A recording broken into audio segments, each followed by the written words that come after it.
વિષ્ણુ સહસ્ત્ર પાઠ. જય શ્રી કૃષ્ણ. વિષ્ણુ સહસ્ત્ર નામ સ્તોત્ર એ મહાભારતના અનુશાસન પર્વમાં ભીષ્મ પિતામહ દ્વારા યુધિષ્ઠિરને જણાવવામાં આવેલા ભગવાન વિષ્ણુના 1000 પવિત્ર નામો છે, જેનો પાઠ કરવાથી પાપોનો નાશ, મોક્ષ પ્રાપ્તિ અને ભયમુક્તિ મળે છે. નિયમિત પાઠથી દુશ્મનોનો નાશ, સમૃદ્ધિ અને માનસિક શાંતિ મળે છે. ખાસ કરીને તુલસી કે પીપળા પાસે બેસી પાઠ કરવાથી વિશેષ પુણ્ય મળે છે. ભક્તો, આજના આ વિડીયોમાં ભગવાનની સ્તુતિ ક્યારે અધૂરી ન મૂકવી માટે આ સુંદર વિષ્ણુ સહસ્ત્ર નામનો પાઠ અને વિષ્ણુ ભગવાનના 108 નામનો જાપનો પૂરો આનંદ લેવા વિડીયોને અંત સુધી જરૂર જુઓ અને ઘરના વાતાવરણને સુંદર બનાવો. કોમેન્ટની અંદર જય શ્રી કૃષ્ણ અથવા ઓમ નમો ભગવતે વાસુદેવાય લખવાનું ભૂલતા નહીં. હવે આપણે સાંભળીશું વિષ્ણુ સહસ્ત્ર નામનો પાઠ. વિષ્ણુ સહસ્ત્ર નામનો પાઠ આ રીતે છે. અંત વિનાના, હજારો સ્વરૂપવાળા, હજારો ચરણવાળા, હજારો મસ્તક, સાથર અને બાહુવાળા પરમાત્માને નમસ્કાર હો. હજારો નામવાળા અને 1000 કોટી યુગને ધારણ કરનાર એવા શાશ્વત બ્રહ્મ પુરુષને નમસ્કાર હો. જેની નાભીમાં કમળ છે એવા ભગવાન વિષ્ણુને નમસ્કાર હો. જલમાં શયન કરનાર શ્રી વિષ્ણુ ભગવાનને નમસ્કાર હો. હે કેશવ, હે અનંત, આપને નમસ્કાર હો. હે વાસુદેવ, આપને નમસ્કાર હો.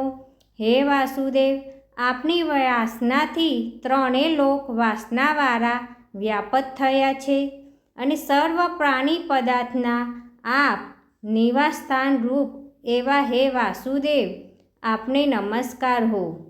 બ્રહ્મ સ્વરૂપ અને ગૌ બ્રાહ્મણનું હિત કરનાર એવા દેવને નમસ્કાર હો. જગતનું હિત કરનાર શ્રી કૃષ્ણને નમસ્કાર હો. ગોવિંદ સ્વરૂપને નમસ્કાર હો. જેમ આકાશમાંથી પૃથ્વી પર પડેલું પાણી સમુદ્રમાં જાય છે, તેમ બધા દેવોને કરેલા નમસ્કાર ભગવાન કેશવ પ્રતિ જાય છે. જેમ શ્રી હરિનું ભજન પૂજન થાય છે એવા આ માર્ગ નિષ્કંટક છે અને શ્રી હરિના ભજન પૂજન વિનાના માર્ગને કુમાર્ગ જાણવો.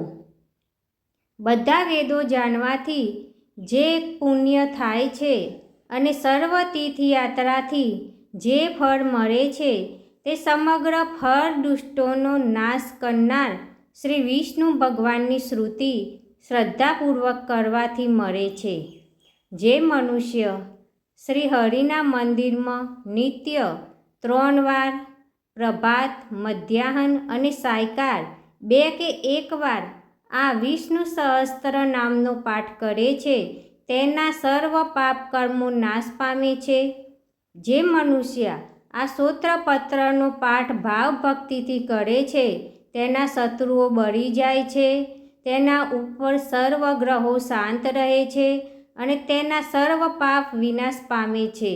જેને શ્રદ્ધાપૂર્વક આ સ્તોત્રનું ધ્યાન કર્યું કે પાઠ કર્યા, તેને સર્વદાન આપ્યા એમ સમજવું અને દેવોની રૂના પ્રકારની પૂજા કરી એમ સમજવું. ભગવાન વિષ્ણુ કહે છે, જે મનુષ્ય દરેક બારસના દિવસે મારી સમીપ આ સહસ્ત્ર નામનો પાઠ કરે છે, તેના લોક કે પરલોકમાં કોઈ પણ ઠેકાણે ભય રહેતો નથી અને તેના કરોડો કલ્પના પાપ ધીમે ધીમે બળી જાય છે. હે અર્જુન, જે મનુષ્ય પીપળાની પાસે કે તુલસીની પાસે બેસીને વિષ્ણુ સહસ્ત્ર નામનો પાઠ કરે છે, તે કરોડો ગાયોના દાળનું ફળ પામે છે.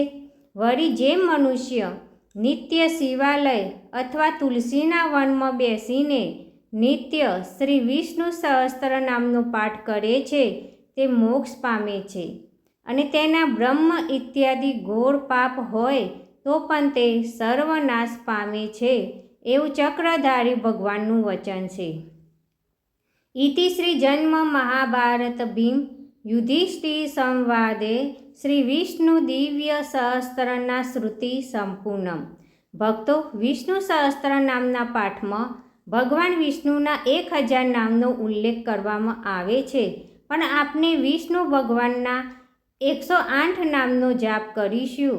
વિષ્ણુ ભગવાનના 108 નામ આ રીતે છે: ઓમ વિષ્ણવે નમઃ, ઓમ લક્ષ્મીપતે નમઃ, ઓમ કૃષ્ણાય નમઃ, ઓમ વૈકુંઠાય નમઃ, ઓમ ગરુડધ્વજાય નમઃ, ઓમ પરબ્રહ્મણે નમઃ, ઓમ જગન્નાથાય નમઃ, ઓમ વાસુદેવાય નમઃ, ઓમ ત્રિવિક્રમાય નમઃ, ઓમ દૈત્યાય નમઃ, ઓમ મધુસૂદનાય નમઃ, ઓમ તાક્ષણ્યવાહનાય નમઃ, ઓમ સનાતનાય નમઃ, ઓમ નારાયણ નમઃ, ઓમ પદ્મનાભાય નમઃ, ઓમ હસિકેશાય નમઃ, ઓમ સુધાપ્રદાય નમઃ, ઓમ માધવાય નમઃ, ઓમ પુંડરીકાક્ષાય નમઃ, ઓમ બલરામ નમઃ, ઓમ પરાપત્રાય નમઃ, ઓમ વનમાલિને નમઃ,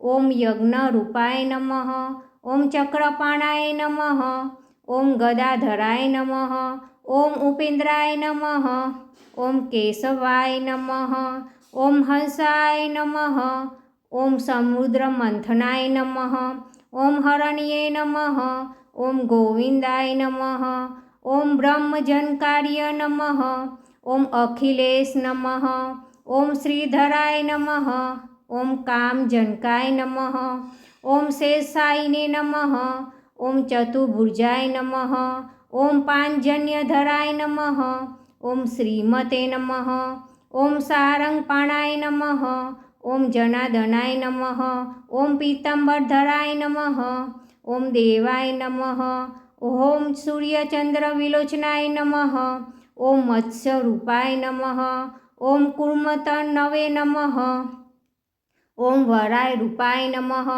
ઓમ નૃસિંહાય નમઃ, ઓમ વામનાય નમઃ, ઓમ ભાર્ગવાય નમઃ, ઓમ રામાય નમઃ, ઓમ હલિને નમઃ, ઓમ કૃષ્ણાય નમઃ, ઓમ હયગ્રીવાય નમઃ, ઓમ વિશ્વંભરાય નમઃ, ઓમ શિશુમારાય નમઃ, ઓમ શ્રીંકરાય નમઃ, ઓમ કપિલાય નમઃ, ઓમ ધ્રુવાય નમઃ, ઓમ દત્તાત્રેયાય નમઃ, ઓમ અચ્યુતાય નમઃ, ઓમ અનતાય નમઃ, ઓમ મુકુંદાય નમઃ, ઓમ દધિવામનાય નમઃ, ઓમ ધનત્વરે નમઃ, ઓમ શ્રીનિવાસાય નમઃ, ઓમ વાસુદેવાય નમઃ, ઓમ પુરુષોત્તમાય નમઃ, ઓમ શ્રી હરિ ઓમ નમઃ, ઓમ મુરારાય નમઃ, ઓમ અધોક્ષજાય નમઃ, ઓમ મોહિની રૂપધરાય નમઃ,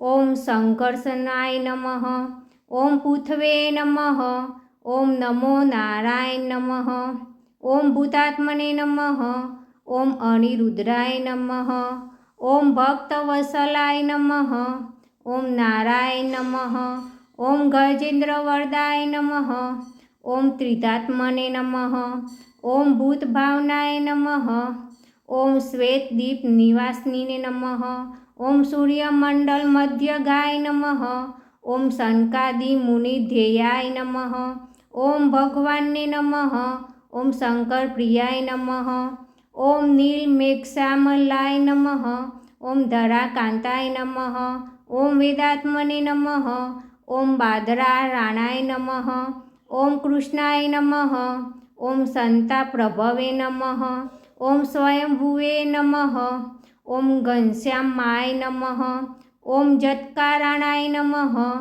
ઓમ અવ્યાય નમઃ, ઓમ બુધાત્તારાય નમઃ, ઓમ લીલા માનુષી વિઘ્નહાય નમઃ, ઓમ દામોદરાય નમઃ, ઓમ વિરાટ રૂપાય નમઃ, ઓમ ભૂત ભવ્ય ભવનાથાય નમઃ, ઓમ આદિદેવાય નમઃ, ઓમ દેવદેવાય નમઃ, ઓમ નમો ભગવતે વાસુદેવાય નમઃ, ઓમ સર્વેશ્વરાય નમઃ, ઓમ જગદીશાય નમઃ. ઓમ શ્રીમન્નારાયણાય નમઃ. ઓમ નમો ભગવતે વાસુદેવાય. ઓમ નમો નારાયણ. વિષ્ણુ ભગવાનના આ 108 નામોનું ભક્તિપૂર્વક સ્મરણ અને જાપ કરવાથી મનને શાંતિ, સુખ અને ભગવાનની કૃપા પ્રાપ્ત થાય છે. તો મિત્રો, કોમેન્ટની અંદર જય શ્રી કૃષ્ણ લખવાનું ભૂલતા નહીં. જય શ્રી કૃષ્ણ.